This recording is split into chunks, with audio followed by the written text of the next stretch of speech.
looking over the chapter, and so we'll put our presentation up here. On the practical message of the King, but chapter introduction. Now we started in chapter 5, which is, we call it the practical message of the King, and it is, that's what it is, practical sermon, practical message, and it's known as the Sermon on the Mount. And I think most people, in fact, even with the choosing, and this is something I never thought, of an American pope. Who would have thought it? Yeah. In fact, I would want to say probably we're not as popular with the world as we have been. And of course, they didn't consider that. They looked at the man, and that's what they should have done, right? As far as what we would look at. But we started in chapter 5. We had the practical message and sermon, but they mentioned a lot. You heard a lot of things said that's found in the Sermon on the Mount, and you heard a lot of these things said, things that Jesus said to the people. And it's a practical message. Actually, the Sermon on the Mount covers chapter 5, 6, and 7. And in this day of when the behavior of society has just gone off the chart, right? Worldwide. People act anyway and do anything. Jesus starts off and said, let me tell you, if you want to be blessed, blessed is how you ought to behave yourself, right? This is the things that Jesus said ought to be present in our life. And that's always the standard we set. So we looked at the general overview. That's what we're looking at, and that's what I wanted to give you here. Start with the passage outline. Here's the outline. Here's your chapter, general overview. We covered a little more detail the first part of it, and we'll finish the rest of it. But in verses 1 and 2, you find the introduction where Jesus goes up on the side of a mountain. The multitudes are following him. He goes up on the side of the mountain, kind of like we come up on the platform so he can see out over the people. The disciples come to him. You almost say, well, was he just speaking to disciples? And I mentioned last week, the multitudes that followed him. Then you get to the end of it, it said they were astonished, and the people were astonished. Now, he had a multitude of people listen to this message. And so, the first thing we looked at was the introduction, and then he begins to speak. And the first truth we find is the people of the kingdom. And we looked at the behaviors. How should we act? And each one of these is preceded by the word blessed. So if you want to know the truths, each one is pretty easy to outline because blessed is he. Then he gives you what the behavior is.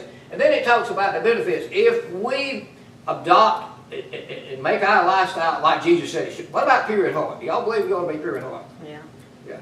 Now, if you get saved, that's required, right, for a pure heart. But I read in Proverbs 1, as a man thinketh in his heart, so is he. So if you thinketh in your heart, that's kind of, but that's what we think.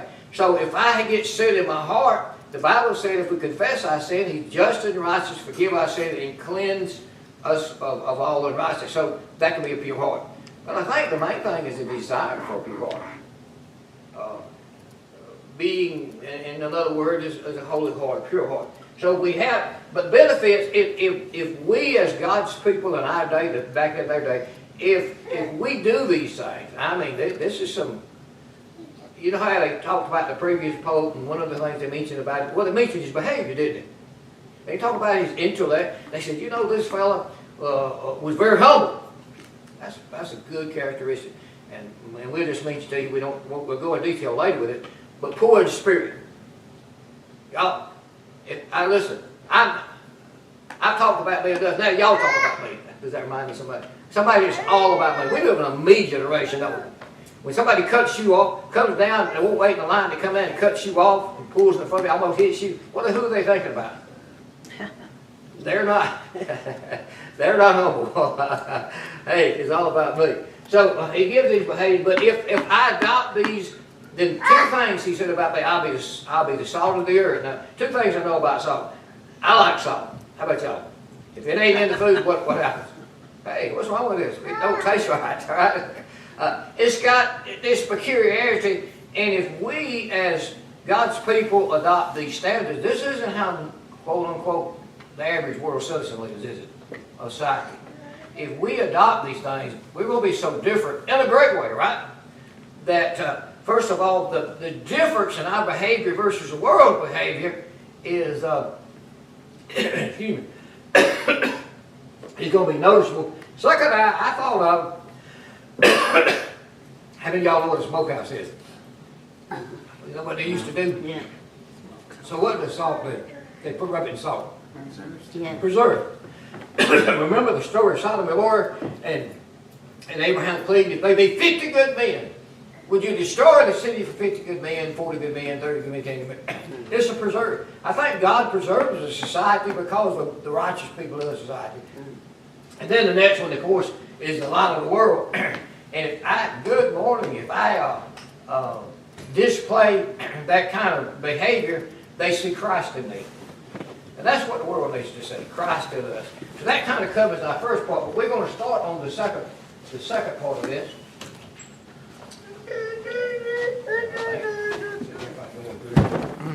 Oh, yeah, okay. All right, Brother Brown, for some reason I'm not cooking in. There you go. So we're going to start the second part now. First is the people of the kingdom. The second thing is the precepts of the kingdom. And we want to start with the introduction to that. Look at verses number 17 to 20, and I'll read for you. Look in your Bible. The Bible says, think not that I am come to destroy the prophets, the law, or the prophets. I am not come to destroy it, but fulfill. And he switches over, starts talking about the precepts. For verily I say to you, to heaven and earth pass, one jot or one tittle shall no longer shall in no wise pass from the law to be fulfilled. Precepts. He said, I didn't come to destroy the law. I didn't come here and say, okay, you don't have to do that. Then he says, but whosoever shall break, this is what it says, one of the least commandments shall, and teach men also, thank you, he shall be called the least in the kingdom of heaven. And thank you. Then whosoever shall do it, teach him, shall be called great in the kingdom of heaven. Let me put this on. Just give me a second here. That will help you hear. Now, if you can hear without this, that's good. But some of us realize, some of us don't hear so good. Now, you're still young. Now, you hear good. But some of us have reached the age where hearing is not quite what it used to be. So we'll put this on. And also for the broadcast.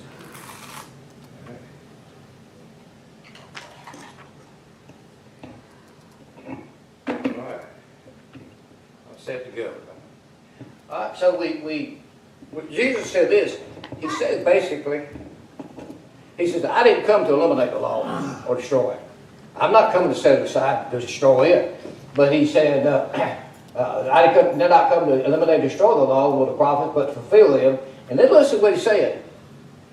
If you break the least of the commandments, then you're going to call least in the kingdom of heaven. And if you do the least of the commandments, even the least of the commandments. Now the 10 commandments to me, that's the big 10, isn't it?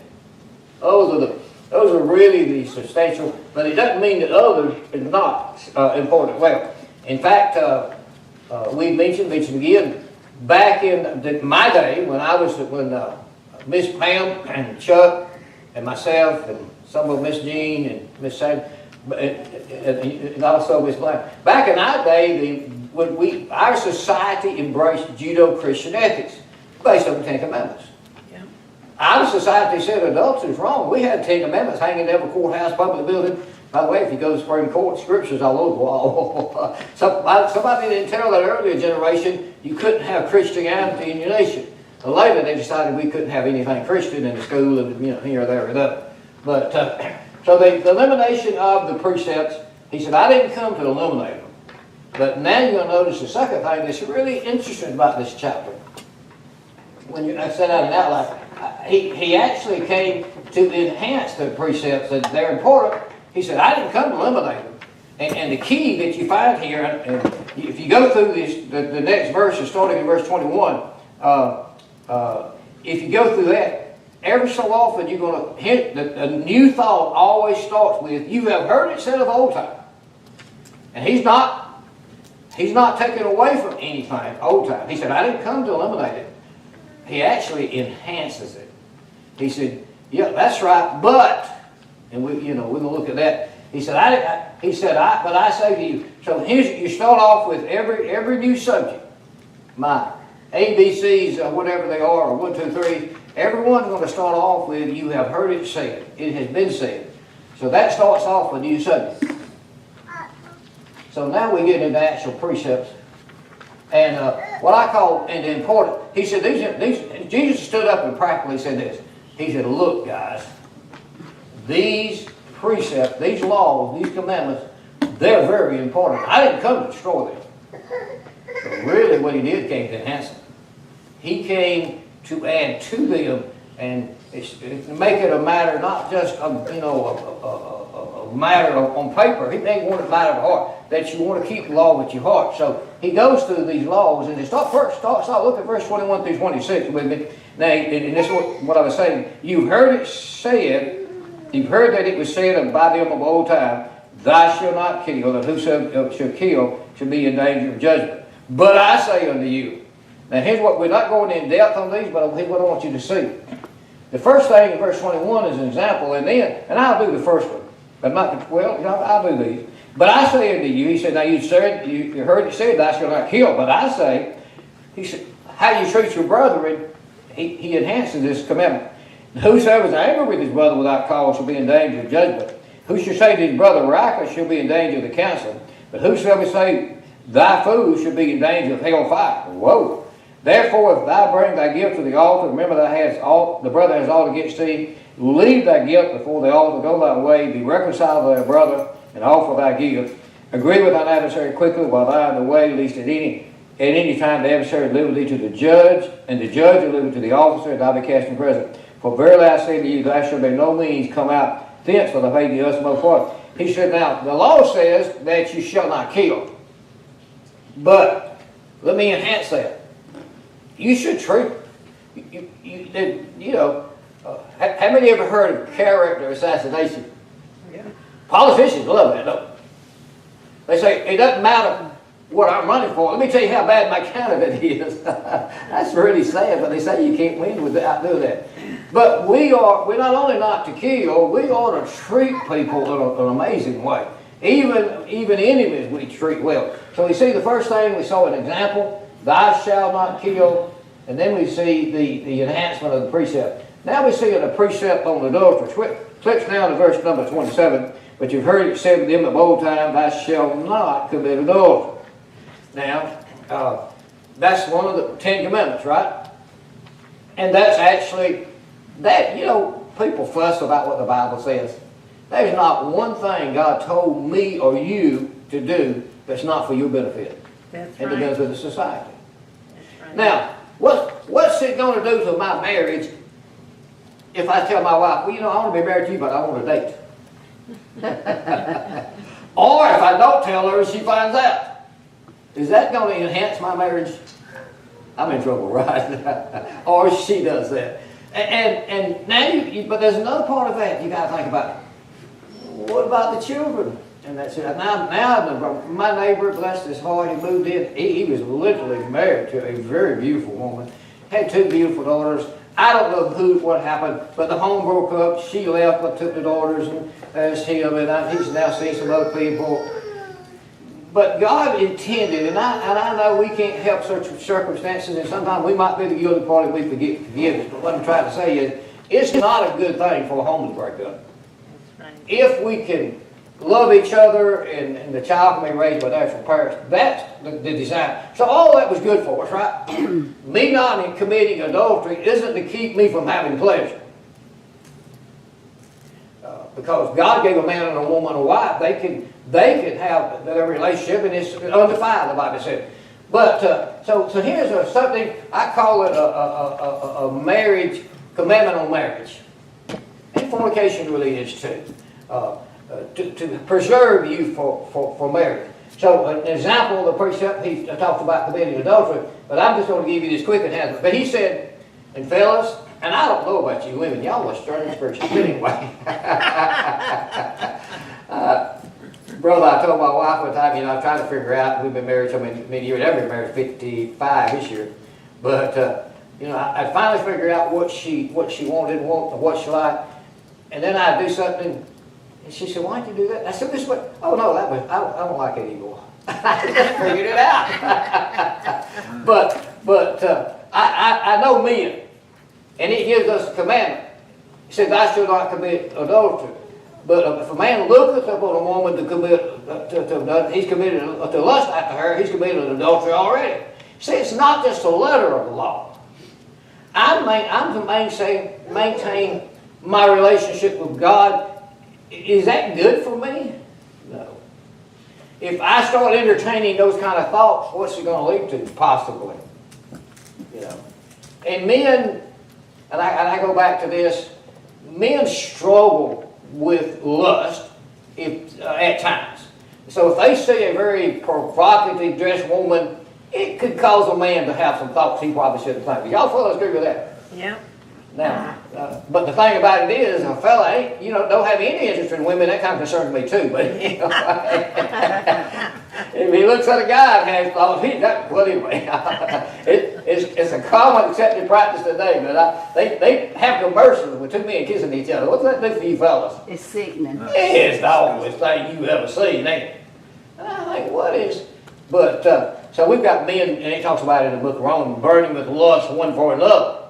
He talked about that, and it had it Bible day. But he said that you fellas, you're not supposed to commit adultery, but you're not supposed to lust after the woman in your heart.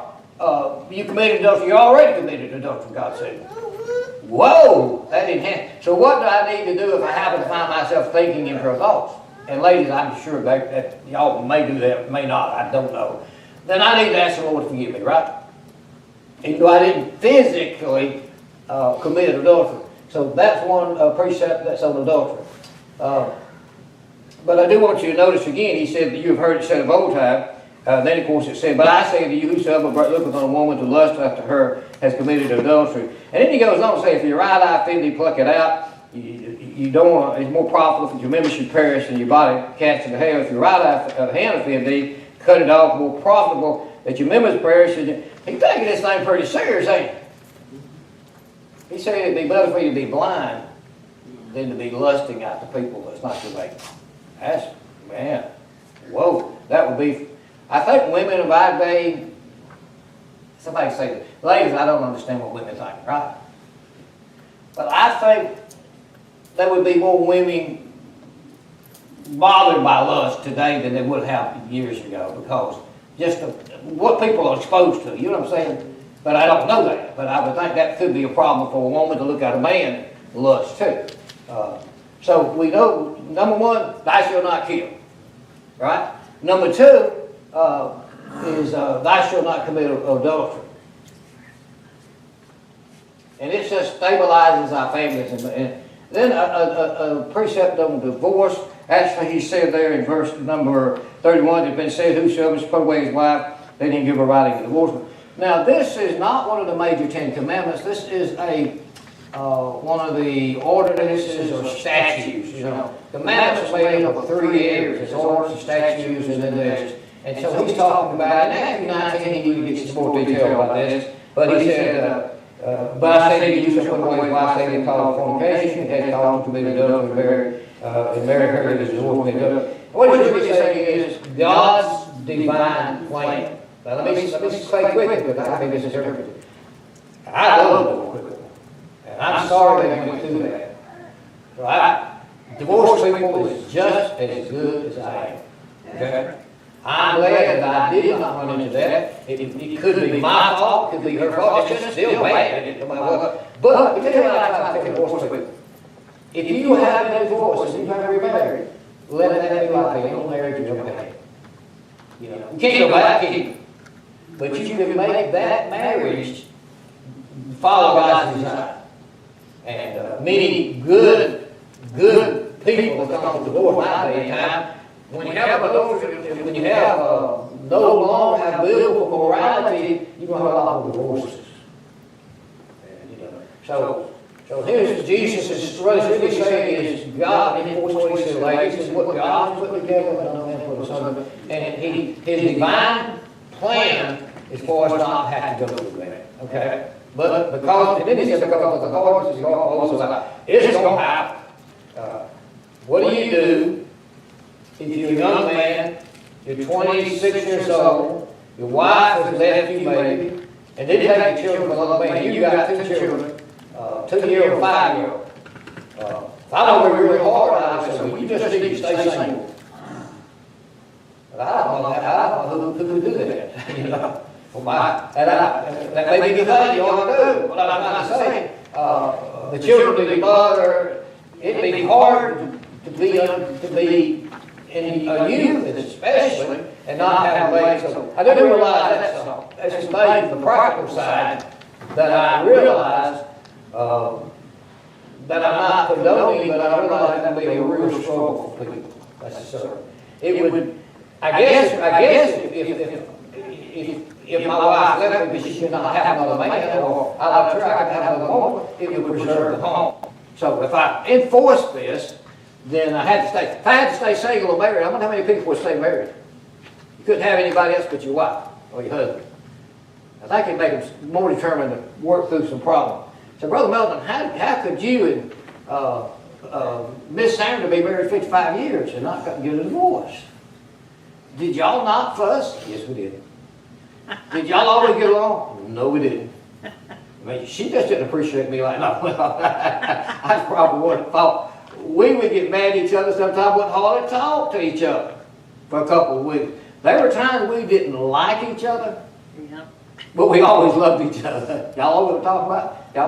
I know y'all don't have that problem, and they don't have that problem, but some of us do. But here we are. We you know what helps a marriage? Number one is when you make that vow, you make a commitment to God. That was what kept us. When we got in our worship, we almost wish we could go our separate ways. We made a commitment to each other. That's one thing that kept us married 55 years. Second thing, though, and I think it's also crucial, we've been best of friends since before we got married. Being a friend of your mate, friendship in marriage, you know. People that you want to share time with and do things with, that's important. So here he has a precept of divorce. Then look at verse 33 to 37. Once again, it's you see that verse. Again, you heard it said. He said, that it has been said by them of old time, thou shalt not forswear yourself, and shall perform your oaths to the Lord. Now this is on, this oath's actually on oaths, and that's the precept now in the first verse. Then he gives you the enhancement. But I say, swear not at all, neither by heaven nor by God's throne, neither by earth nor by his footstool, neither by Jerusalem, for it is the city of the great king. Neither shall thou swear by thy head, because I cannot make one hair white or black. Let your communication be yea, nay, for whosoever is more of these cometh of evil. So what he's saying is, don't be going around like, you know, I swear on my mother's grave. No. If you got to swear on your mother's grave, you know what they used to do? Somebody talk about that. If I bought a car from you back 40 years ago, when we shook hands, it was a deal. No oaths. We didn't even sign papers. If you had finance, then you had to sign on the back. But still understand what I'm saying? But people would, you know, they like to make these oaths, and what he's saying is, you know, you don't need to be making these oaths. You need to let your conversation up. That's not what you ought to do. If you're a man of a woman of integrity, you ought not have to make the oath anyway, right? So he's talking about making oaths, and they were big on making oaths back in that day. Then he's talking about, look at verse 38 42. It's kind of funny to me. You've heard it said, an eye for an eye and a tooth for a tooth, right? That's Old Testament. And you remember that one, reading it in the Old Testament, Leviticus, Exodus, I'm not sure. But I say unto you, resist not evil, who is smite thee on the right cheek, turn to him up the other also. Now, that'd be a pretty hard commitment for us fellas to follow. What if somebody reached up and slapped you on your cheek? It's probably going to get old anyway. But what he's saying, he's talking about the subject of what I call retribution. And he's saying he deserved it. I whooped him because he deserved it. He's saying that's not what you need to be doing. You see, you need to be peaceful, even to the point that if you can withdraw and de-escalate. I think the term we use is de-escalate. All right? He slaps me, I slap him back, we get in a fight, and I kill him. That's very possible. You know, retribution. And so he's talking about being peaceful. Soon the law will give you coat. Well, you sue me for my car, so I'm giving you my house. I don't know that. Anyway, that's what he said. Of course, it's small items. He said, and this is one of, whosoever compelled me to go a mile, go twain, and go the extra mile. You ever heard it? You ever heard the terminology? You ought to go the extra mile. Mm-hmm. And that's really what he's saying. He's saying, instead of retaliating or even seeking retribution, which, by the way, our law does that. If an insurance does that. If somebody runs my car, retribution is then their insurance has to bring my car back up to where it was. That's right. Retribution is justice. Seeking justice. What is retaliation? Revenge. Okay? Now, do you think Christians ought to seek revenge? No. And so, well, he takes some of these laws, and it sounds like he wants us to be a peace-loving, non-retaliatory, even willing to suffer loss at times. And I think that's exactly what he's saying. By the way, what kind of Christian would that be? A pretty super Christian that had that kind of... and then he gets one, the last one's the precept of love. Oh, y'all gonna love me because I'm gonna let y'all learn. I think, or may not. But he said, but I say to you, okay, 43. You've heard it said, you heard it been said, thou shalt love thy neighbor and hate thine enemy. And now the commandment was to love your neighbor. But evidently they added to that, them of old time, hate your enemy. It's okay to hate your enemy, right? So that's what Jesus said they had said. But he said to them, love your enemies. Now he expects you to love your neighbor. Now that's a lot in loving your neighbor. If I love my neighbor, I'm going to be good to my neighbor. Well, they're good to me or not. And I always, one thing that stuck with me, you're not responsible for what someone does to you, but you are responsible for God, what you do to them. You can't control their action, you can't control yours. But what a good testimony it is when somebody maybe does something negative, pull in your parking place right before you get in there. Have y'all ever had that happen? Cut you off when you drive an automobile. You ever heard of road rage? Yeah. Have some of you at times, maybe not to the biggest extent, but you kind of guilty. You may not have done anything, but you were raised by their and I have to confess, that's one of my, I hate that. There's a line over here, so you go around and run in front of me, cut in front of me, jump in front of the line. And I have been guilty of, I wasn't going to let you in line for nothing when you sitting there blinking. But anyway, I had to get repentant, so I think I'm supposed to let you in line for this one. But precept on love, then he enhanced this, telling us to love our enemies and those who persecute, that you may be children of your Father which is in heaven, who makes the sun to rise on the evil and the just, and the rain on the just and on the unjust. For if you love them which love you, what reward have you? Do not even the publicans so? And if you salute your brethren, only, what more do you have others? Even the publicans do. So he said, look, your standard is above the world. The publican, the general son, you're supposed to operate at a much higher standard as people of the kingdom. And the last part of that is what he said. He closes this saying, therefore be your perfect Father which is in heaven. Be like your Father. Right? You ought to be like your Heavenly Father and how He's so gracious and merciful to people. Now, Brother John, could you help me in that? Well, yeah. If you hadn't, most of you should have these, right? Sheet from last week. Jason, I'm going to give you one. Give Jason one. And well, hand it off in case anybody needs one. It's on the other page. But we're going to answer these questions right quick. We've got time, and then we'll be able to start with our in-depth look next week. Somebody said, well, what does that mean? We're going to look at the meanings of some of the things. What does it mean when it says some of these precepts and some of these things that he said? So go down to question number 7. We're going to let you fill these in real quick. What we went over this morning. The second important truth is the truth about, the first one was people of the kingdom. What's the second part of the chapter about? Precepts. Precepts of the kingdom. The first thing that stands out about these precepts is the what? Importance of the precepts. That's where he said, look, I didn't come to destroy the law. I come to enhance it. I'm going to add to the law. So that you may not just do the letter of the law, but what he's really saying, don't just do the letter of the law, do the spirit of the law. And that's what he's saying. Now, number 9. The first thing we observe about the importance, as he said, is the blank of the precepts that Jesus said he did not come to eliminate and destroy. Example. Elimination. First thing we learned is about elimination. That's number 9, elimination.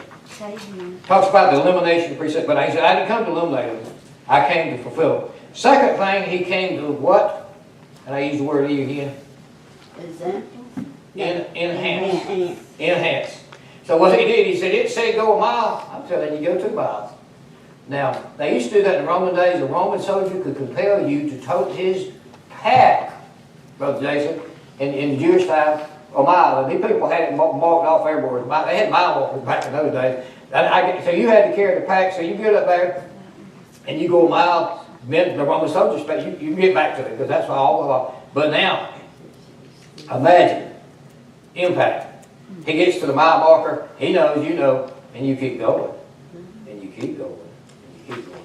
The second mile. Demonstrations. You said, you didn't have to do that. I didn't have to. But I wanted to go an extra mile for you. What kind of impact would that have on the world around us? Yeah. Change the whole world, wouldn't it? And that's the kind of thing Jesus said. So there's an enhancement, number 10. Number 11, the second thing that stands out, we looked at the importance. Now we got a list on what other call. I use the word Illustrations. illustrations. So he said, let me illustrate this. We would use the word like I made an example, but illustrate. Now, the key to understanding illustrations, Jesus said, you have heard it what? Yeah, I don't know that. You've heard it said. Okay. Every time they change to a new precept, he said, but I say to you. Then he would give what the law was or the precept was. Then he would tell you, but let me tell you, this is just the letter of the law. Let me talk to you about the spirit of the law, what Jesus is saying time and time. Well, it's a great chapter. If you would do this, it would change your life and everybody around you. I'm just telling you. And it seems like he would expect us to try to embrace and do the spirit of the law. Okay? The illustration of the law, the first one, the precept on what? Killing. Killing. Thou shalt not kill. Precept on what? Adultery. Adultery. Precept on what? Divorce. Divorce. Precept on what? Oath. Oaths. Precept on what? Retribution. Retribution. After that. Precept on Love. love. Love thy neighbor. Closing words of Jesus and the precept of the kingdom is, be you therefore perfect. He said, look, maintain a godly attitude followed by actions. Don't just put them on the courthouse. Obey them. And go beyond the letter of the law so that you may be children of the kingdom and you may be like your father. I just say this, you're acting like your father's children, your heavenly father. And he requires a good behavior, you know. And of course he said in the first one, he would bless us. So you have, first thing we looked at the people of the kingdom and their behavior. Blessed, blessed, blessed. Then he switched on the precepts and he said, you heard it said, but I say to you. All right, so that, now we're going to dismiss with a word of prayer.